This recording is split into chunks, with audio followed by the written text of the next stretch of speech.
It's a great pleasure to start this second part of the session. So, two of us will be moderating this debriefing session. So I'm Rodolphe Durand. I'm Rudy Durand from the SNO Institute, and Rupert, who is joining us from Oxford University and the Center for Corporate Reputation, Oxford Side Business School, will moderate this as well. So, but just before we do that, we have here our panelists in the room for you as well to ask questions. But just let me start with just a refresher about SNO Institute. So SNO Institute was created 15 years ago at HEC Paris. And today, 15 years down the road, it consists of, it's an institute, Sustainability and Organization Institute, and has 3 centers. And this event is organized by the center, it's called Purpose Center.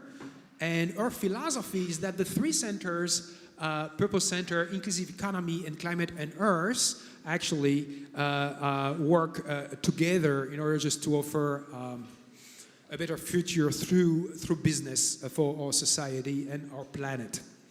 And the recently born Impact Company Lab, which is managed by my dear colleague Marike Uzentrut, is a platform for you coming from firms actually to try and test some of your ideas with the support of academics from HEC and from the different centers. So feel free to reach out to any of us from SNO. Romain Briat, who is in the room with the executive director, is in the back of the room, executive director of the Purpose Center, myself, Iris, Lorian, and the entire team. So now what we'll be doing is that we will kickstart this debriefing. So in the different rooms, you have 3 people actually who are taking notes. So Caroline from Oxford, who was in the board meeting room. Harry from the Purpose Center, who was in the HR room. And Andrew, was in the research room. And so what we'll be doing will be actually just to listen to them for a few minutes and then turn to our panelists just to have some reactions to their presentation, and then basically the floor will be yours.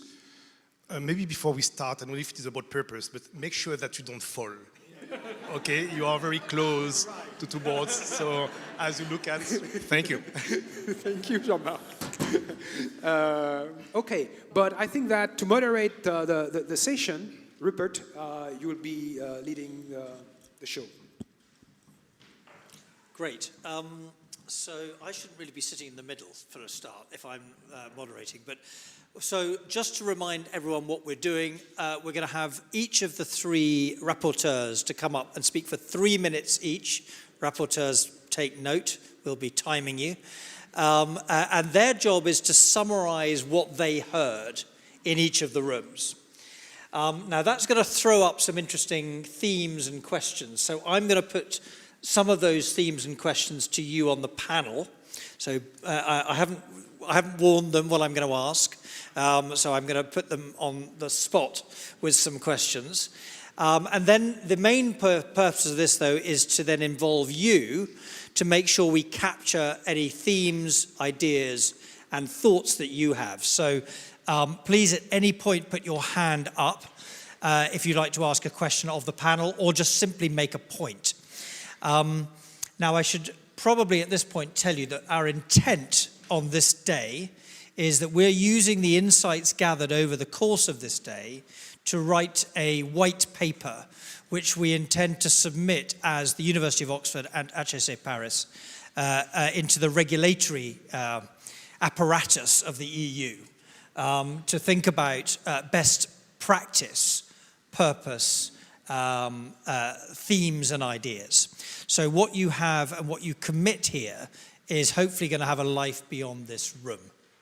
So please do be as fulsome as you can and give any thoughts or themes. And before I hand over to our rapporteurs, at the end of this session, a QR code will come up on the screen here. And when you hover your camera over the QR code, it'll take you to a question which we'd like you to then just take some time to answer. Again, the answers will be a rolling board of answers just put up on here. So you'll see the types of themes that people are putting on that. Please do contribute in as fulsome a way as you can. It's not limited to one answer per person. You're able to answer as many things as you want. So that process of gathering your insights continues after this session. So with that by way of background, let me now bring the rapporteurs up. So we'll start, actually, if we may, with the research room. So where are you? There he is, yep. Come on up. Maybe if you stand up here and summarize, that would be great. Great. Okay, so yeah, I was in the research room. I was peering over everyone's shoulders, trying to listen into what the practitioners were interested in. So mainly my comments are about their sort of feedback. Firstly, one observation I made was with regards to audiences being motivated. Some of the most engaging and inspiring discussions would come out of Laura and Ekaterina's presentation. They both dealt with gender, right? So the engagement mostly came from females. How do we think about, people who are under motivated or don't have a clear incentive to enjoying these discussions? That was one of the interesting feedback that I was able to observe. Secondly, maybe a related point, how do we balance authenticity in these efforts from, prescriptive, mandated actions that organizations should adopt? On the other hand, there were some practitioners who were really eager to have mandated, actions, so they're a lot easier to follow, right? So how do we think about these two? Third, an interesting point, some contention, I think, in Rupert's area regarding thinking about values and purpose and mission. They're quite conceptual, ideas. People were very eager to economize, put them together. I think we're at have a benefit here in thinking about purpose, which is, a means to relate a lot of these efforts. But again, thinking about how we can, efficiently bring these operational tasks together in working on mission, values, and so forth. Second last point, scope for leadership. That's something that came up in Pauline and Rodolphe's presentations. If we're thinking about managers, can some of these results hold in a boardroom in terms of CEOs leading teams? Where should leadership happen in terms of purpose? Informal, formal contexts, things like that. Lastly, with regards to governance, an interesting discussion, I think mostly relating to Rupert's presentation. There was an interesting feature that someone mentioned about family firms where a CEO maybe would be entrenched for 30 years, a founder bringing their own specific values and specific purpose, and unwavering for maybe 30 years. How do we think about, is there a point in which this change can happen to actually inject different purpose to the organization if it becomes outdated? And yeah, maybe thinking about Laura's presentation about analyst responses to female CEOs, should we be encouraging analysts to change their ways? Who should bear the costs for these change and when should they occur? Thank you. Thank you very much.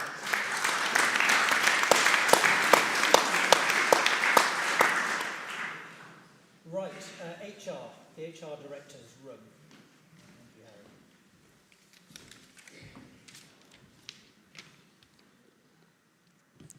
Okay, there's many adjectives I could use to describe the conversations we had.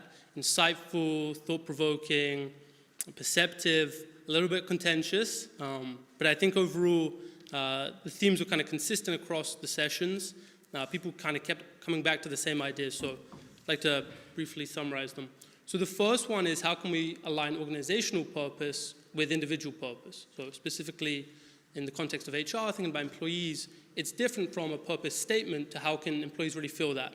So the solutions that were suggested range from changing job descriptions so that people really know exactly what their function will be, changing KPIs, so the way we pay people. So, for example, if we show that what we pay our executive was 70% environmental, social, governance incentives, this really says something to the employee in this firm about how they ought to contribute to that function. And then more radically to changing the organizational structure so that management itself needs to be rethought. I mean, for example, removing layers of hierarchy. Beyond that, another topic that came up a lot was this notion of resources. So, having a purpose entails resource commitment to things other than shareholder profit maximization. And this can be a challenge for firms. So some employees might feel kind of disenfranchised if they see that actually they won't have the resources available to them to commit to their purpose, be it in terms of autonomy or freedom to act, or more broadly in terms of actual resources such as capital. And so people have hiring challenges, especially in the current job market. And finally, one topic I thought was very interesting was this definition of purpose. So still we kind of don't have a clear definition in the academic literature and certainly in practice more generally.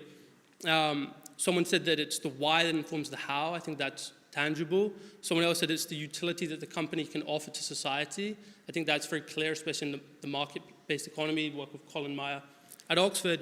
But really the commonality across all these definitions of purpose was that it's about the individual, it's about something more than the individual, something larger than it. And there's this kind of notion that purpose can somehow harness this collective power of the people within the organization to do something more than they could do individually by themselves.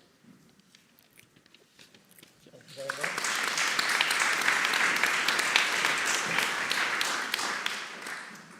And finally on the board directors, Caroline.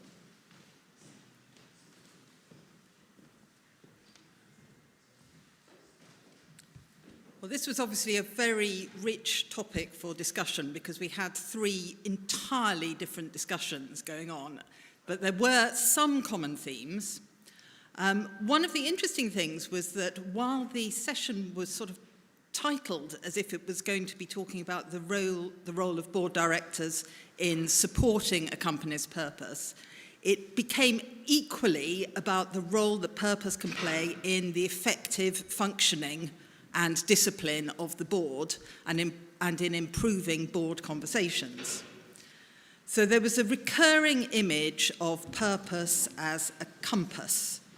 So it's a powerful tool and it's a consistent reference point that simplifies decision making. So it brings people together, it helps clarify messaging, it tells you what you should not do as well as what you should do, and in large organisations in particular, it should improve the consistency of decision-making because you're all working towards the same compass or all led by the same North Star.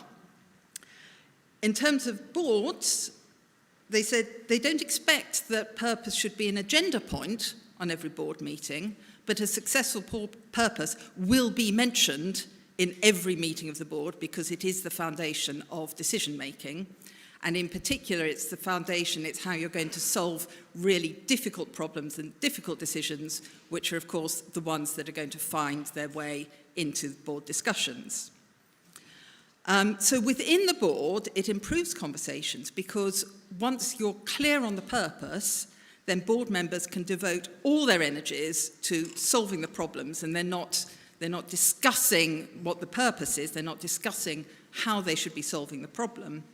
But also, it gives them the confidence, in fact, to dissent and to disagree with one another because they have the knowledge that they all have a common purpose.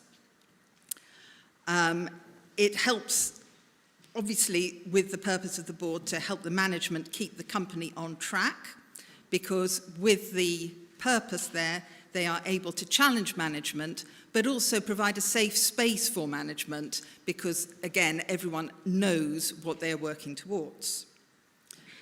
So there was a lot of conversation about the lovely phrase about putting purpose into action and the role of the board in that. And so I'm going to sort of say three things which just came up. They're not necessarily related. One is that purpose requires a lot of communication, but it should not be just communication. So it came across really strongly. It doesn't exist in isolation. No one wants it to be just words on the wall that people should look at, but it should actually encompass strategic decision making, and the board should be looking at helping the purpose, the strategy, and the culture of the organisation all align. The second one, and this is interesting, that ownership matters, that family-owned and non-listed companies seem to have an easier time of formulating and living their purpose and putting it into action. They can think long-term, and they can weather short-term variations in performance much more easily with that sort of long-term view. And then, of course, there is the point that one of the strongest things to come across is that people have to know that the company means it. If they've got a purpose, they really, really mean it. And there were two specific ways that people were talking about this. One, which relates to what you were saying in the HR room, was about linking remuneration, and particularly senior executives' remuneration, to purpose. And the second one is that for people who are not behaving according to the purpose, or in fact contrary to the purpose, even if they are star performers, even if they're making lots of money for the organisation, they should go. And I thought that was one of the most interesting and strongest points that was repeated quite a lot.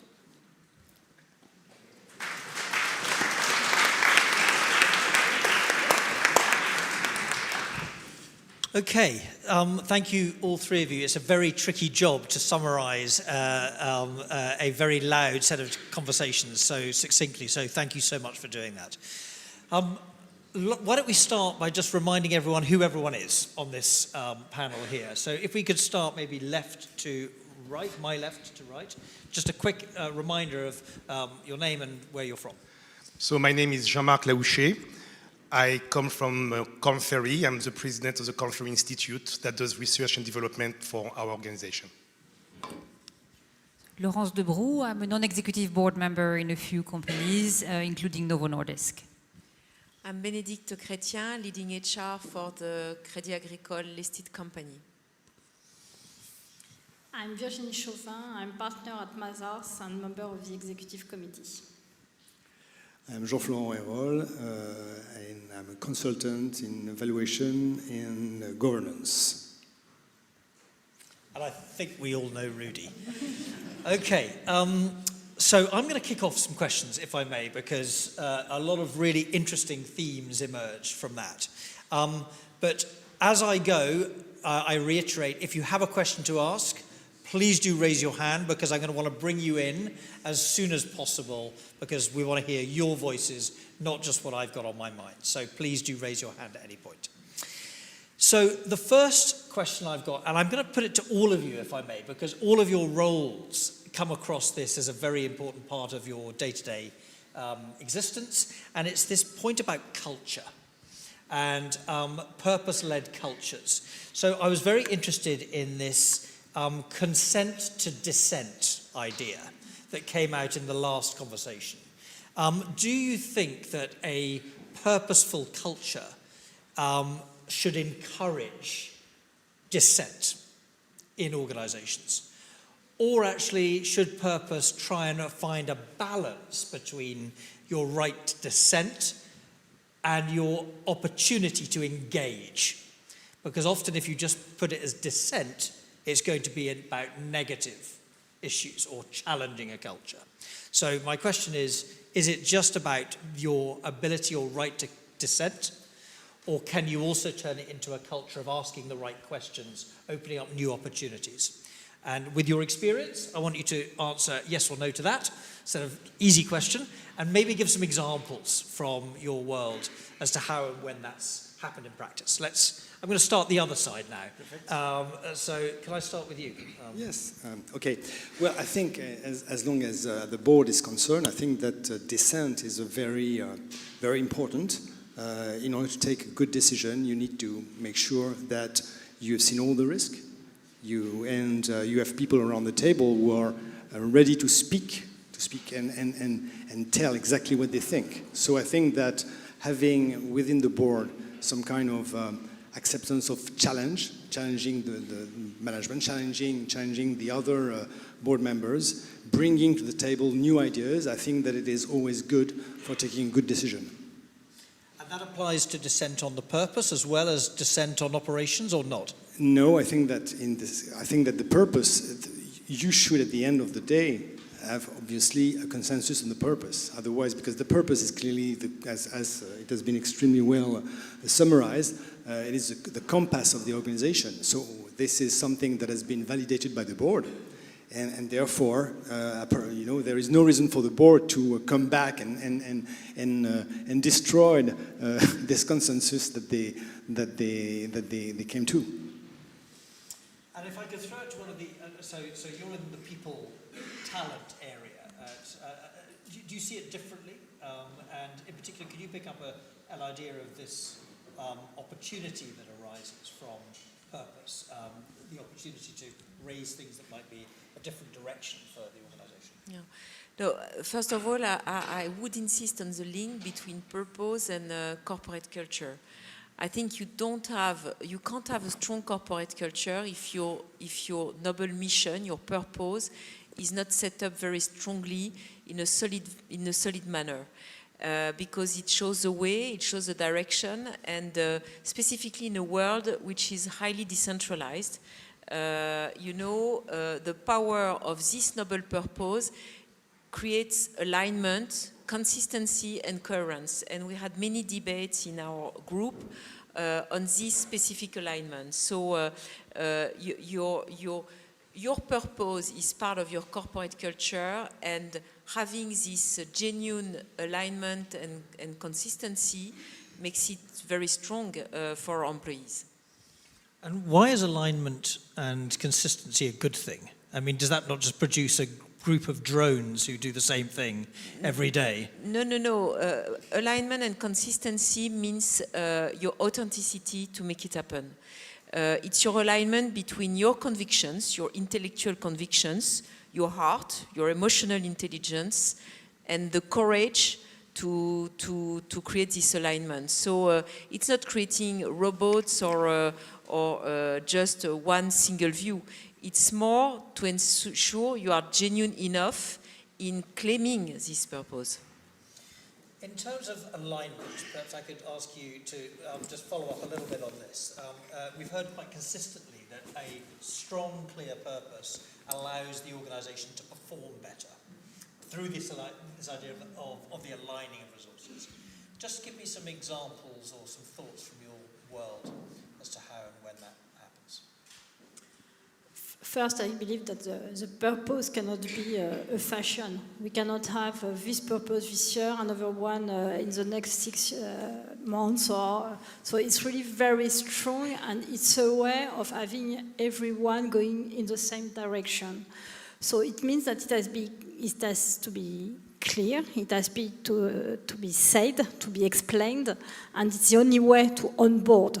And empowerment of people is really key with this onboarding on clear vision, clear decision, in order to go all in the same direction, which does not mean to do all the same thing and to be all the same. No, it's just to express our own identity and our own way of doing, but with a common purpose. So that's really clear, and the role of leaders is to express it, to make it as clear as possible, and then to take decision in that direction. And so if I go to the examples, in our organization at Mazars, we work with many, many young people. So the average age is 29, so it appears very old to some of them, but for most of us, it's very young. And that means that we are challenged every time by new expectations, by different way of doing. So an example of onboarding is to make some places to discuss together, to challenge what we used to do. So we create a lot of groups in order just to rethink what we want to do and how we want to express our purpose. We know that we cannot manage as we managed before the pandemic, for instance, because ways of working have changed, and it has an involvement in the management, in the interaction between people, in our capacity to create a collective in the different companies. So for that, we create groups of discussion, we interview people, we have lots of discussion, and we can change the way we are applying our way of working. But that does not mean that we change our purpose. The purpose is strong, and then in the way of acting, it can be different. When you recruit, maybe I'll turn to Corn Ferry here, but when you recruit new people into organisations, should you recruit on the basis of purpose alignment? It is one, we talked about it earlier, and we talked about the concept of generosity as one of the dimensions that recruiters are looking. It is more and more one of the criteria. It's not the only criteria, of course, technical dimensions, experience, values, etc. But we are looking more and more, and we see many organizations looking, something that I mentioned earlier, looking for what we call enterprise leaders that have the ability to at the same time perform and transform. Therefore, look at the short term, what has to be delivered, as well as prepare the organization, the culture for the future, knowing that sometimes it means change the purpose. If the purpose that has been successful for a long time is not successful anymore. Think about a startup which is moving from a local organization to a regional, to a global organization, or a company that used to be more traditional that is transforming to more technology and AI-based type of organization. They may have to revisit their culture, definitely, and maybe their purpose, not necessarily, but at least be open to it in order to be able to evolve. Do they have the leaders ready to do that? These are the connections. Therefore, board members are increasingly asking, do we have people that are going to deliver the numbers, but also the impact on society that we talked earlier about? Now, can I come back to you as a board member as well on this question of who gets to decide on purpose? So purpose can be constructed top-down. A board of directors can say, this is what we stand for, and ask everyone to follow them. Or you could construct it bottom-up, asking the employees what matters to them, why they feel that they come to work, and try and encapsulate some of the magic from below. Is there a best way to do this, or is there some mix of the two? What's the best practice when board directors are trying to put in place a purpose strategy?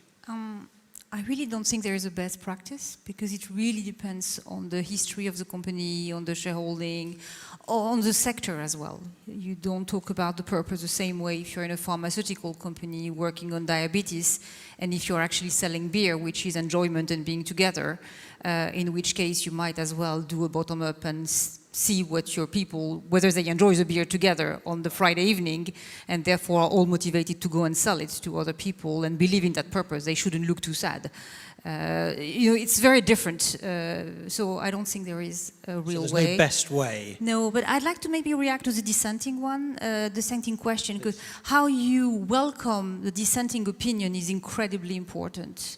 And I've seen extreme examples. I've seen at some point in my career a chairman, very good one by the way, who started the conversation by saying, at the end of the day, we're all going to agree that. And that was the first sentence. It took him a while to realize that was not a good first sentence. Yeah. And I'm also part of a board completely at the other extreme, where basically the CEO comes with view, having worked and studied and so on, but then looks at the board and said, in the management team, actually, he or she disagreed, and I think they had a really good point. It'd be nice if you heard them. Because if we make a mistake, that might be on that, so I'd like you to be able to challenge me on that, actually. And he is really sincere when he does it. Yeah. It's incredibly powerful.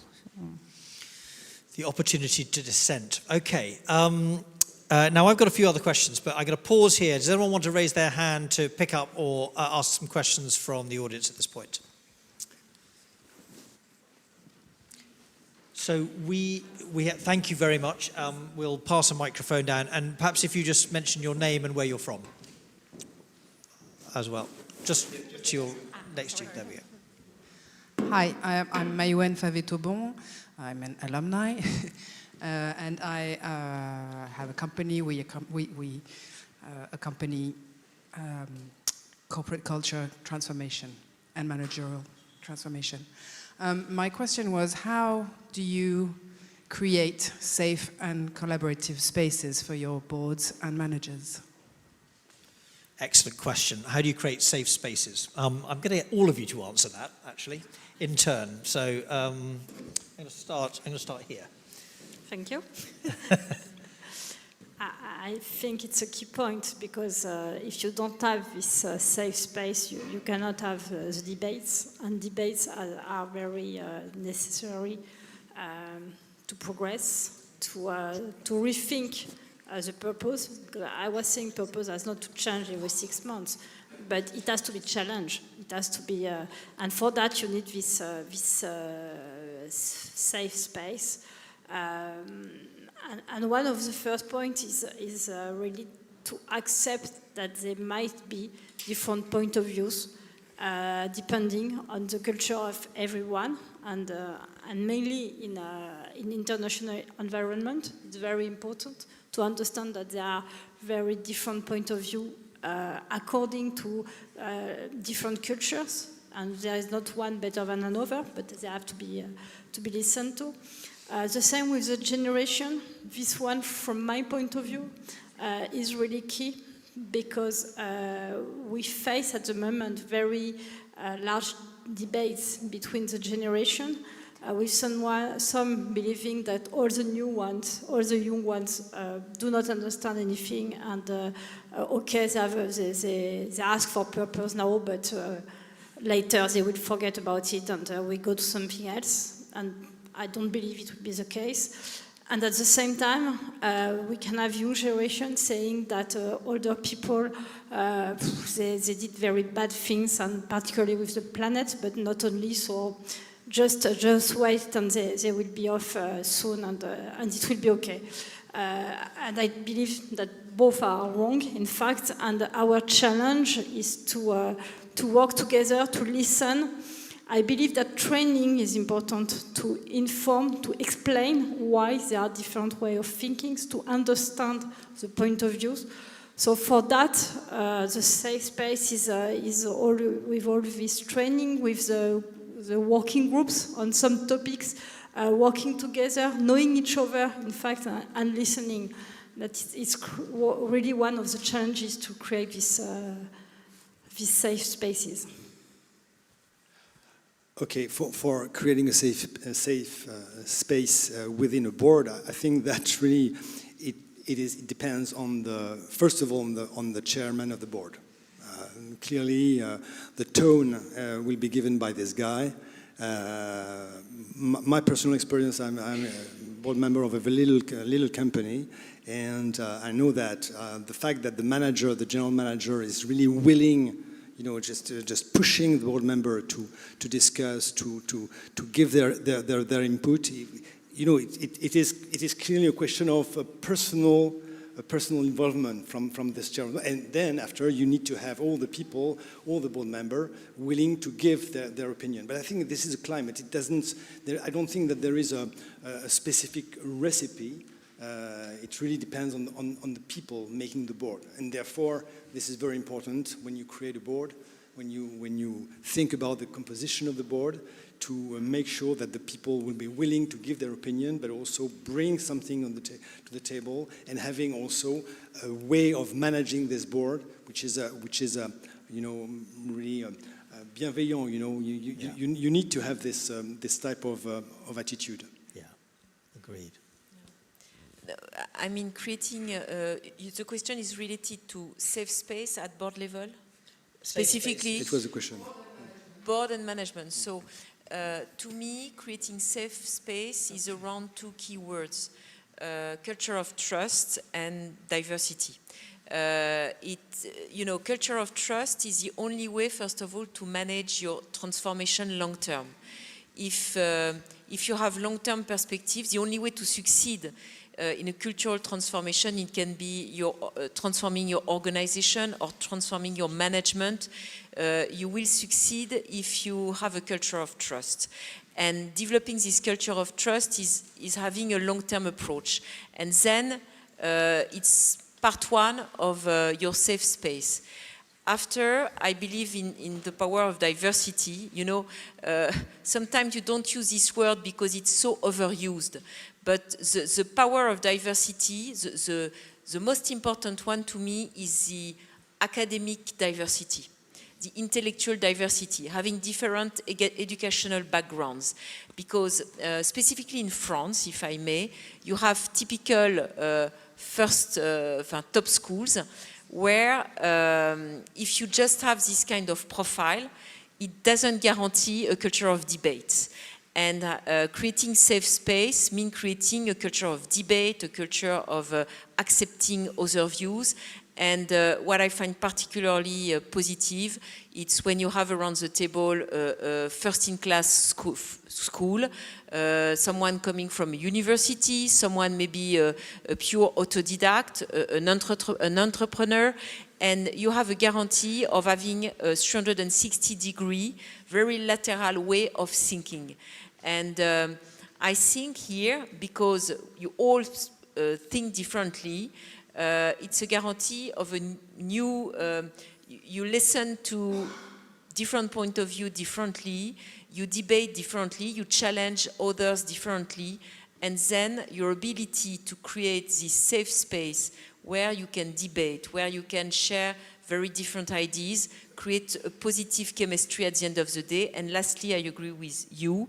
I think it depends on the personality of the chairman, and that's very important.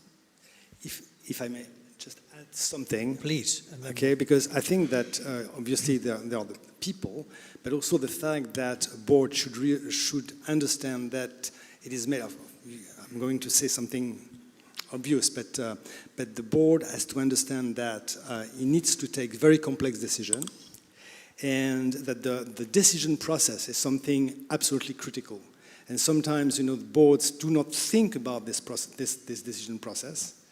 And a good decision process involves diversity of opinion, diversity of people, diversity of background.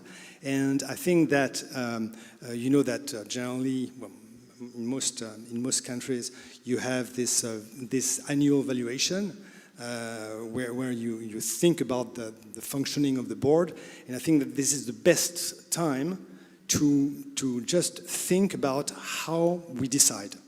I think that this is very important to understand how we decide before taking any decision. I will just add that in order to create a safe environment, leaders have to accept failure.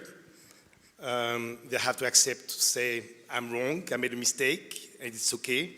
Wrong decisions have been made, and it's okay, and we can learn from them.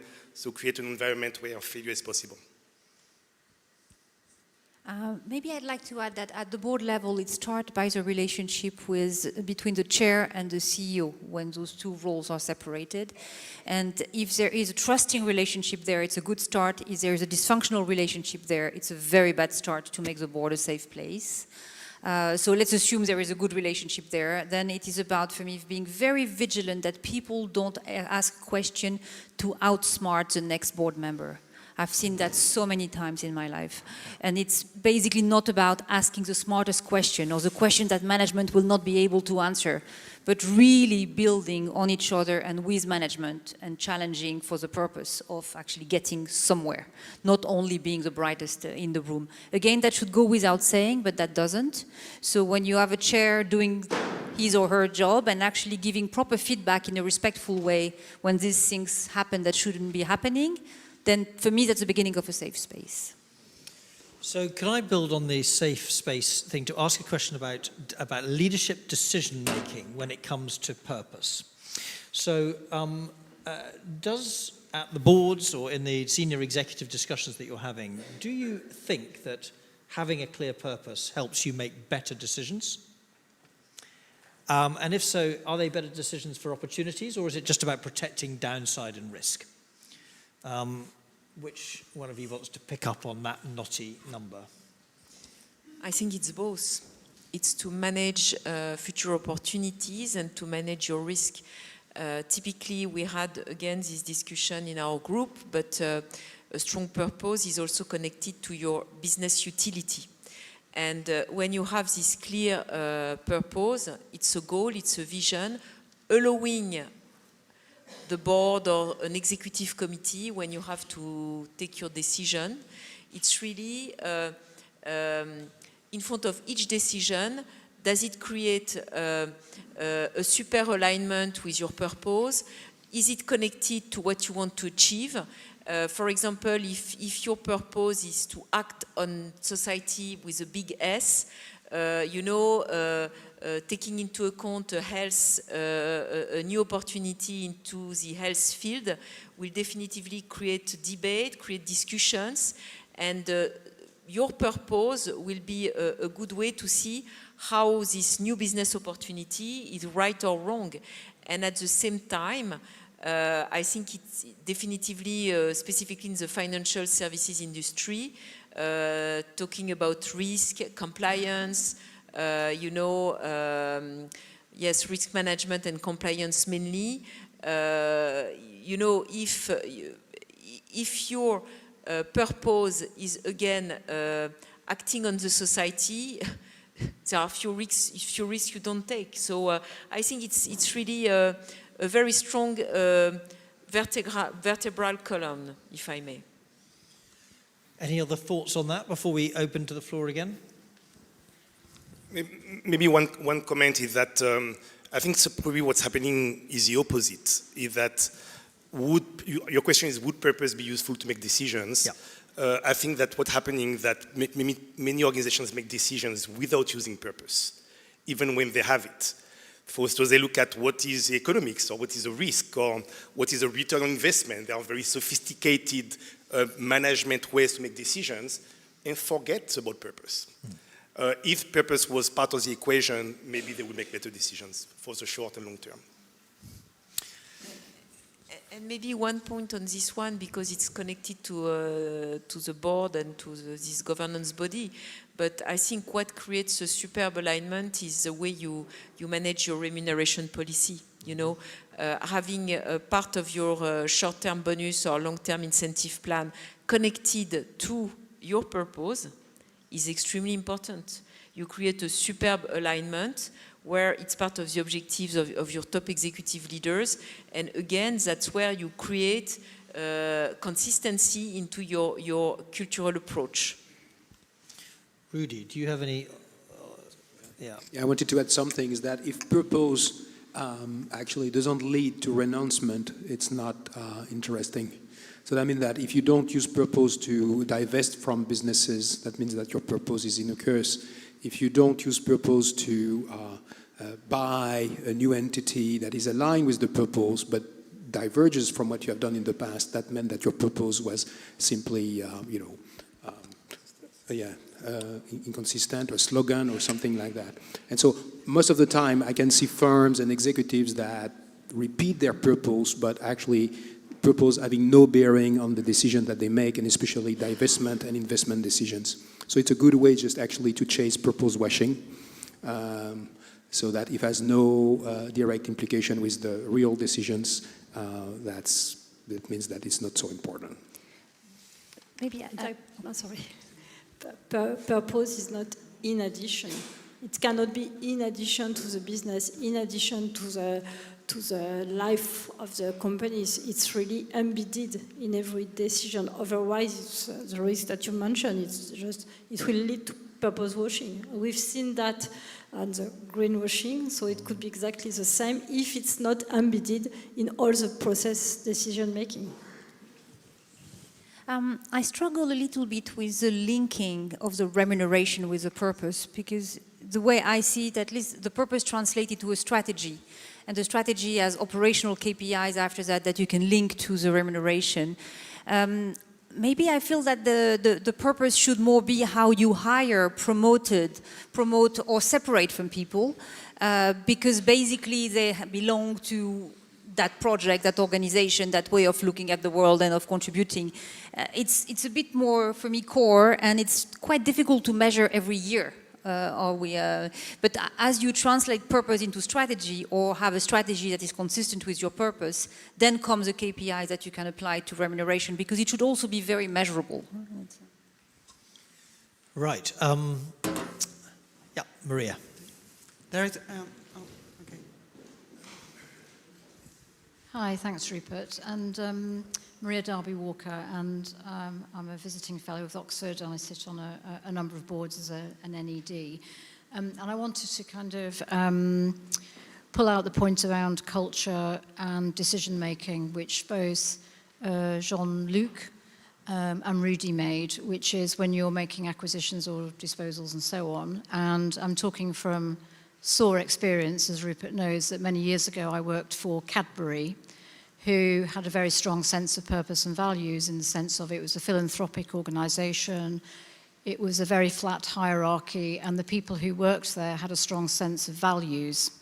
And when we had the hostile bid come in from Kraft, I don't know where the investment bankers were in this, but I don't think they do purpose and values, and perhaps that's a separate conversation for investment bankers to think about.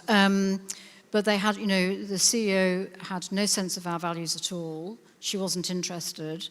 Even when her own employees asked about how we operated at Cadbury, like we had a relaxed Friday, dress down, would they be allowed to do that? Her answer was no. She couldn't pronounce the name.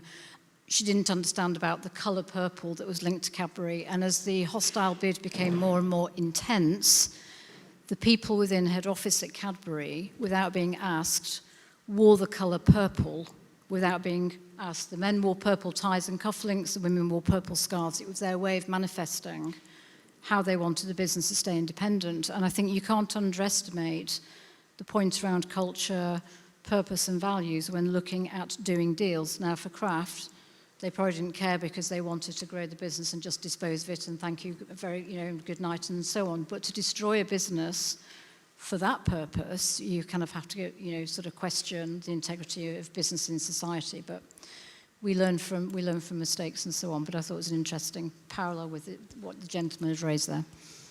So I think that raises the one question that which maybe you want to answer, which is, does profit always trump purpose? Who wants to answer that? It's interesting. I was, and what was the time, a CEO of a leadership development company that was owned by people that are owners of Kraft and this type of group. It was in Brazil, and 3G. The 3G, and I worked with them directly as their CEOs. They will claim that they have a purpose, which is to make money. Yeah. And this is the point. I mean, we discussed about it. Many organizations that, and actually they make it even more clear. Our purpose is to make people that are under 30 years old millionaires. Okay, so they're pretty sophisticated in doing it, and therefore the other purpose is not that relevant for them. We are human beings, and we have different values. We value different things, and I think it's part of the game. My observation is that in moment of crisis, profit trumps purpose most of the time. It shouldn't be the case. So it requires, we see that in family-owned businesses, I think it was mentioned earlier, if the owners, represented by their boards, understand that there is a longer-term purpose, then, and now we see that with the environment and climate change type of thing, which is kind of changing everything probably, and will do it even more, then the equation start to change. But unless this happens, profit will dominate, my perception. Yeah, if I can take the academic hat here, I'd like you just to leave this room and this day with a clear message, is that the academic research shows that purpose-based firms do not outperform firms without a purpose. The academic research from Wharton, Harvard, HEC shows clearly this. The impact on average is nil, because you have as good reasons why engagement, motivation, creativity will drive performance as you have very good reasons for discouragement, cynicism, hypocrisy to actually destroy the fact that the organization will say they have a purpose, but they don't make it real in the decisions. So the average effect is nil. Now, all the situation and the conditions that you have to work on is how to make it happen, and that actually this additional energy, these aspirations of the people and the collective that create the organization to make it actually more impactful, or can you just generate this energy and turn it positive? And for this, you have different sorts of conditions. Some of them have been actually described just before by the panelists, such as authenticity, autonomy of the teams, but all these different elements themselves are not boundless, right? So you can get some benefits out of it, but not everything. So this is a very fragile ecosystem or equilibrium that you can find in the different organizations. So to all the people who tell you that because you have a raison d'être or because you have a purpose, you will be more successful, more overperforming others, that's probably not true. On average, it's not true. Because you add complexity, because you have some tough trade-offs to make that actually disprove the purpose you wanted to perform for one decision. If you don't explain it well, actually discourage people, you disengage people, because adding more goals that are not related to financial performance generate complexity and trade-off for the mid-managers, and so the top executives actually say lots of good things about the purpose, but the mid-managers suffer from making the actual decision they have to make, and they get burnt by the different decisions or the double bind kind of objective that they have to deal with. So yeah, so there are ways to make it more successful, but the average effect is nil. Okay, but I'm sorry, let's say something here. Yes and no is the answer to that. Because there's lots of research. Well, I would challenge that a bit, because there's certainly research that shows that employees are more motivated in purpose-led companies. So Claudine Gartenberg and all of that lot. So within one particular group, and this is the argument that's normally displayed and used by people advocating for purpose, which is that you get better engaged employees and you have more productivity as a result. And that's evidentially proven. I guess the flip side of what you're saying is that equally pursuing purpose is not a bad thing. It may not necessarily improve performance, but it doesn't destroy performance. Would that be fair as well? Yeah, it's a condition. Because I want to make sure we end up not with a feeling that this entire day is... So you're talking about Claudine. So actually, we're citing the same research. So the average effect is nil because actually you have conditions. So if you think of a line between, and you represent in the graph, the firms with a degree of performance and with a degree of purpose and a performance, right?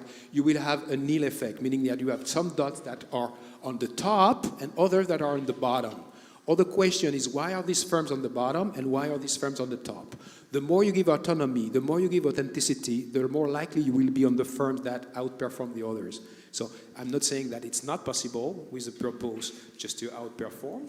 I'm saying that there are certain conditions. And actually Claudine's work shows that one of the main conditions is actually purpose clarity, so the simplicity of the purpose, and for it to be completely understood by the different layers within the organization.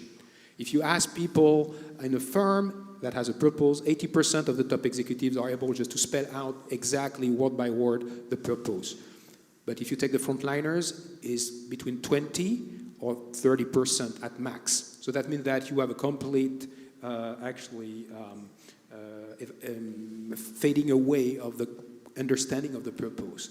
But if you improve on that, and you are able just to have the frontliners to be 50%, etc., knowing exactly the purpose and having the accurate goals that coincide in their teams, in their own work about the purpose, that here clearly in my graph, you will be one of the dots that will be above the nil line. And this is what Claudine found. In our own studies, we also find that clarity drives performance, purpose-led teams have more ideas, 15% more ideas, 25% more within trust, within the team, within team trust. Less self-censorship, so that means that if I find that you have actually not a so good idea in my team, I will spell it out and say, do you think that this is a great idea? And if I do the same and my idea is not so good, you will tell me. So safe space for conversing about how to get to a better decision. Also, we observe that teams that are managed by leaders that actually incarnate the purpose reduce the level of self-censorship, etc. So all these benefits exist. But we also find that you have a high heterogeneity within a firm across the teams. So the clarity of the purpose can vary dramatically from on a scale of 7, 2 to 6, with an average of 4.5. And the more heterogeneity you have in your firms across teams about the way they perceive, understand, and incarnate purpose, you can imagine that the higher the variance in this, the lower your performance. Okay. So, okay, good. I think we're good. Okay. One more question here. Oh, we've got a question there, and then. Hello. Yes. Thank you. Let's have this question here first. Thank you. Thank you. I'm a HR director in industry, and I'm interested also because we are in France. I'm interested about the way you involved unions and workers' council in the purpose setup and also in the purpose deployment. Right, great question. Thank you very much. Who wants to pick this up? Yeah. I mean, first of all, I think they are more and more included into governance bodies. So you have now them into the remuneration committee, into nomination committees. So they are I think one is to have a strong and virtuous governance, because I think it's important to have them in the room, and they bring a lot into the debates. So and they are really acting as creating a voice for our employees. So I think it's a partnership. I'm strongly convinced by that. And the way to build this partnership is based on transparency, trust. It's not the point to be naive, it's a very special line, but you have to act in a very strict manner, and because you are transparent, honest, you definitively create a way to debate with them, and they have very interesting views. Honestly, I use that a lot, and it's a very strong leverage just to ensure you can embark all your company, because embarking top executives and top leaders, it's definitively less complex than ensuring everyone in this company is definitively buying the purpose, understanding it, and promoting it. So that's the way I would answer. Thank you. We'll take the next question here, and then this gentleman here. Daniel Brown, I report for HEC Paris, and I think I want to continue the reflections from the previous question on research. So purpose has been at the forefront of the research for a few decades now at HEC and Said, and it's becoming more and more important for practitioners. And I wanted, looking forward, to ask these practitioners on stage, how much do you need research to guide your decisions towards purpose? What are your priorities? And perhaps this will help as a platform for next year's Purpose Day #3. Be careful what you ask for. Maybe they say they don't need it at all. So who's going to? I'm going to go to one person to answer this. Yep, great. We need the research very much. I mean, we had a great demonstration a minute ago, and I was not aware of this study, and you have to give me the reference. Yes, of course. I think that there is a great advantage for practitioner to be very careful with what the academic studies are saying. Yeah. But personally, I think I'd just add that... You know that.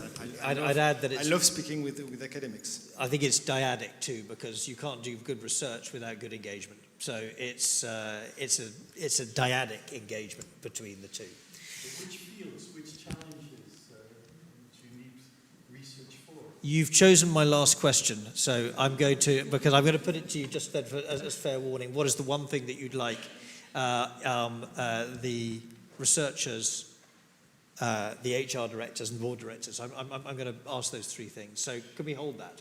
No. No. Please do. No. But honestly, I think we need this research because that's the only way to have a clear and strong demonstration. I believe in this scientific approach, and just to illustrate one example. We launched 2 different programs with our top executive in my group, in my company, and we built it with the guidance and the support of, maybe I'm lacking objectivity here, but it was a fantastic job, and thanks to Rodolphe and to the purposeful leadership, research, because it helped us to build a very dedicated program to transform our managers and our leaders. And having this research credibility help us to build something strong.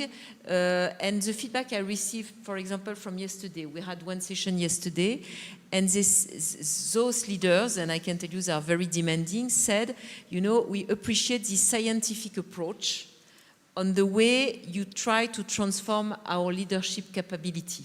Because it's usually, without research, sorry to say so, but it's a soft approach, and it can be really bullshit. Honestly, it can be bullshit. So having this strong research capability is a demonstration of,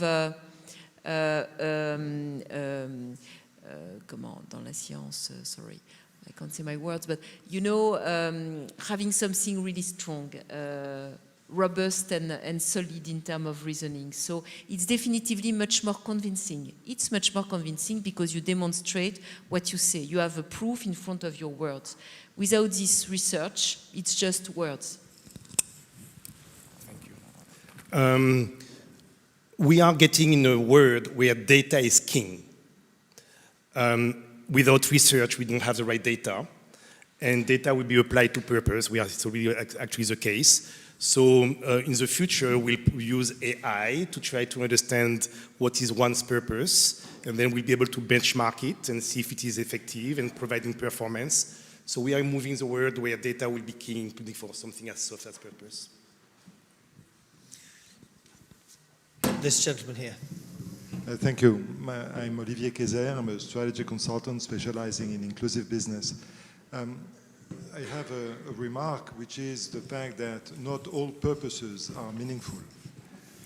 That there are good purposes and bad purposes. So I would be interested to know whether companies with good purposes are overperforming or not. And a corollary question to this is, can all companies have a purpose? Two great and important questions. Okay, I'll come to you first, and then I might come to you second. And then we'll see where we get to. I believe that companies cannot reject purpose today. It's really something which is required by the employees. It's an attractiveness topic. And it's also important for the clients who are more and more asking about the purpose. And now, now we are more and more discussing about the value chain, which is key, will be key in the regulation, but not only. And a company does not work for itself. And we had a discussion with the panelists earlier today about the role that a company has in the society, in its ecosystem.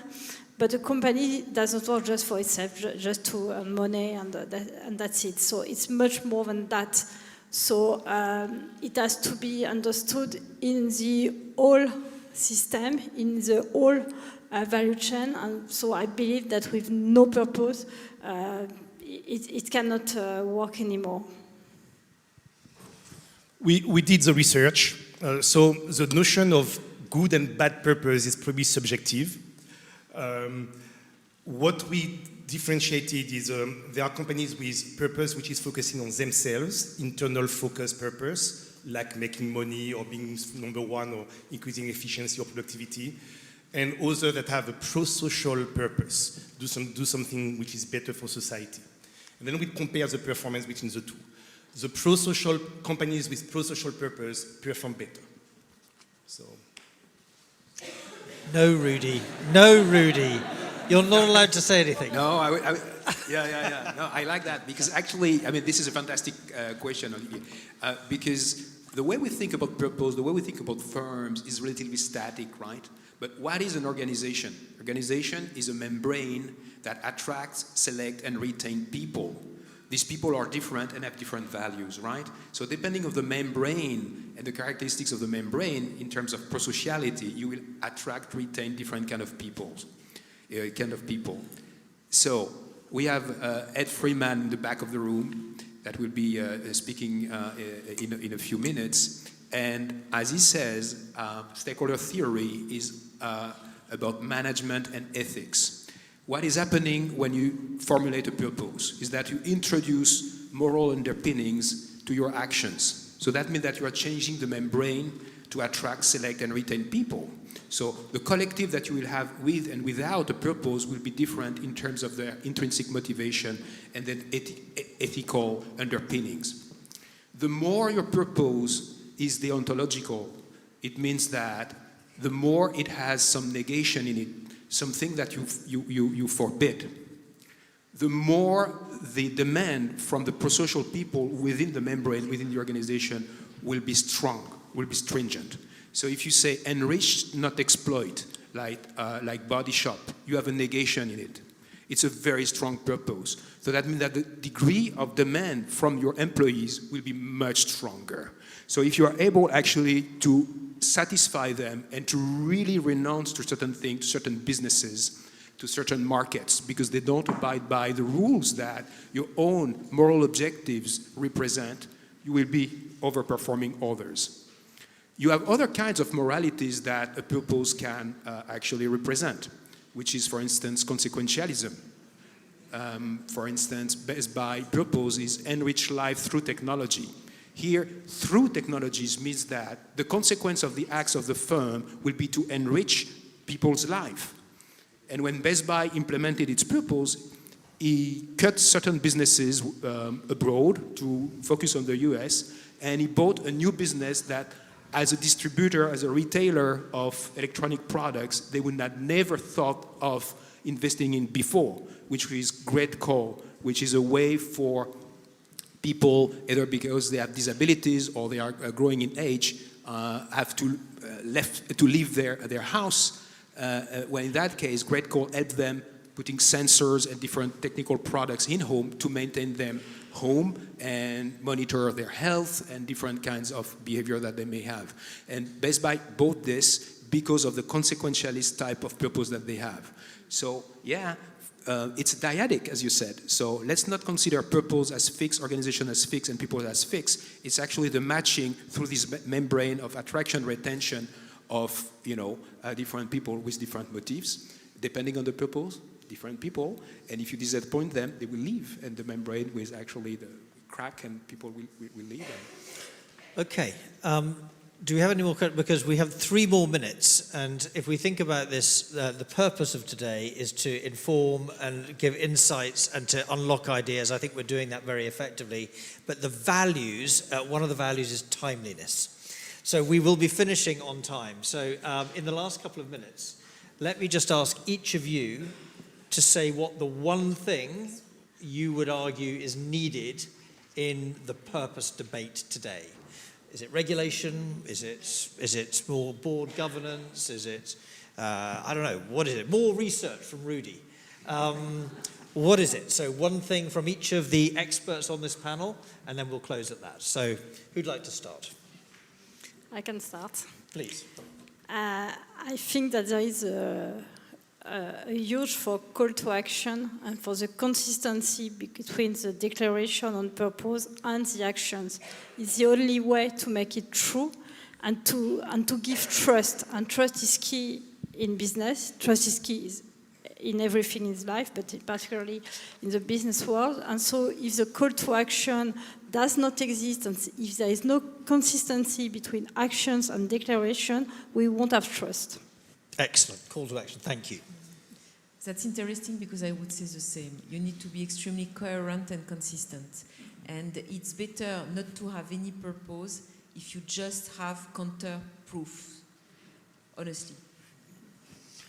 Very good. Thank you.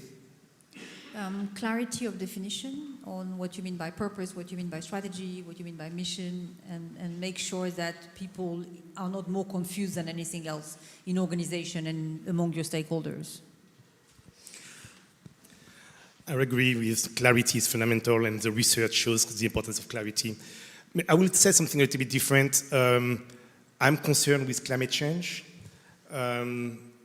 And I would love all purposes to be connected to making sure that we have a better planet, the environment and society. So that's a sort of call to connect to important emerging norms. Yeah. Okay. Okay. I think that what we need is more alignment between purpose and strategy, making sure at the board level that this alignment is made and how it converts into value. Great, that's very clear. I mean financial value. Very clear. I'd like to please join me in thanking the panel. Thank you so much for all of your insights.